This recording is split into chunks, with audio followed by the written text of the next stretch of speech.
പായസമാക്കാം. പ്രിയ DCL കൂട്ടുകാരെ, അർജന്റീനയും Cape വെർദെയും തമ്മിലുള്ള ആവേശ പോരാട്ടം അന്ത്യത്തോടടുക്കുകയാണ്. അമേരിക്കയിലെ മിയാമി സ്റ്റേഡിയം 2026 ഫിഫ വേൾഡ് കപ്പിലെ ഏറ്റവും വികാരഭരിതമായ രംഗങ്ങൾക്ക് സാക്ഷ്യം വഹിക്കുകയാണ്. ജനകോടികളുടെ രോമാഞ്ചമായ കാൽപന്ത് കളിയുടെ മഹാരാജാവ് ലയണൽ മെസ്സിയുടെ 5ലധികം ഷോട്ടുകളാണ് കരിങ്കൽ ഭിത്തിയിലടിച്ച് തെറിക്കുന്നത് പോലെ ഗോൾ മുഖത്തിന്റെ നാനാവശങ്ങളിലേക്കും ചിതറി വീഴുന്നത്. അവസാനം അർജന്റീന കഷ്ടിച്ചു കടന്നു കൂടുമ്പോൾ തന്റെ ഏറ്റവും കൂടുതൽ ഗോളുകൾ തടഞ്ഞു തെറിപ്പിച്ച ആ ഗോൾ കീപ്പറിന് സ്വന്തം ജേഴ്സി ഊരി നൽകി ലയണൽ മെസ്സി ആദരിക്കുകയാണ്. കൊച്ചിത്താടിൽ ചുളങ്ങിയ മുഖവുമായി ഒരു മനുഷ്യൻ നിന്ന് കരയുകയാണ്. 5 ലക്ഷത്തിലധികം മാത്രം ജനങ്ങളുള്ള തന്റെ കൊച്ചു രാജ്യത്തിന്റെ വിലാസം ആകാശത്തോളം ഉയർത്തിയ കളിക്കളത്തിലെ ആ കാരണവരുടെ പേര് ജോസെ എവോറ ഡൈസ് എന്നാണ്. എന്നാൽ അയാൾ ഇന്ന് ലോകമെമ്പാടും അറിയപ്പെടുന്നത് കുഞ്ഞു മുത്തശ്ശി എന്ന അർത്ഥം വരുന്ന വൊസീഞ്ഞോ എന്ന ഓമന പേരിലാണ്. 1986 ജൂൺ 3 കേപ്പ് വെർദെ രാജ്യത്തിലെ സാവോ വിസെന്റ് ദ്വീപിൽ അതിദരിദ്രനായി ജനിച്ച വൊസീഞ്ഞോയാണിത്. പിതാവ് പട്ടാളത്തിലും അമ്മ കൂലിവേലയ്ക്ക് പോയതിനാൽ മുത്തശ്ശനും മുത്തശ്ശിയും വളർത്തിയതിന്റെ പേരിൽ കുഞ്ഞു മുത്തശ്ശി എന്ന കളിപ്പേര് സ്വന്തം ഔദ്യോഗിക പേരാക്കി മാറ്റിയ വൊസീഞ്ഞോയാണിത്. ഫുട്ബോൾ കളികളുടെ അടങ്ങാത്ത അഭിനിവേശം മൂലം കളിക്കളം കിടപ്പാടമാക്കിയെങ്കിലും ഉയരക്കുറവ് മൂലം പരിശീലകർ പരിഹസിച്ചിറക്കി വിട്ട വൊസീഞ്ഞോയാണിത്.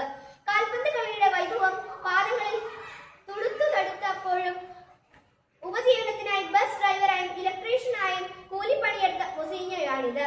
എന്നാൽ 20-ാം വയസ്സിന് മുന്നേ തന്നെ 6.3 അടി ഉയരം നേടി ആഗോള മൾഡോവ, സപ്രൈസ്, സ്ലോവാക്യ, പോർച്ചുഗൽ തുടങ്ങിയ നിരവധി രാജ്യങ്ങളുടെ ടീമുകളിൽ കളിച്ചു ജയിച്ച് 2026 ഫിഫ ലോകകപ്പിന്റെ രോമാഞ്ചമായ സൂപ്പർ ഗോൾ കീപ്പർ വൊസീഞ്ഞോയാണിത്.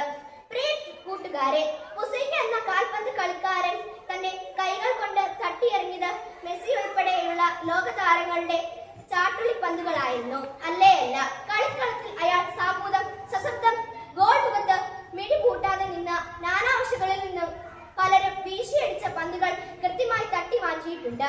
എന്നാൽ അതിനു മുന്നേ തന്നെ അയാൾ തന്റെ നേരെ പലരും വലിച്ചെറിഞ്ഞ പരിഹാസത്തിന്റെയും ആക്ഷേപത്തിന്റെയും ആരോപണങ്ങളെ തട്ടി മാറ്റിയിട്ടുണ്ട്. കൗമാരത്തിൽ കളിക്കളത്തിലെ പൊള്ളൻ വിളികളെ അയാൾ തെറ്റിത്തെറിപ്പിച്ചു. പൊക്കക്കുറവിന്റെ കളിപ്പേരുകൾക്കൊപ്പം മുത്തശ്ശിയെയും ദൈവത്തെ പോലെ അനുസരിച്ചപ്പോൾ കൂട്ടുകാർ വിളിച്ച കുഞ്ഞു മുത്തശ്ശി എന്ന പരിഹാസ പേരുകൊണ്ട് അയാൾ തന്റെ ജീവിത മധുരത്തിന്റെ പായസം ഉണ്ടാക്കി.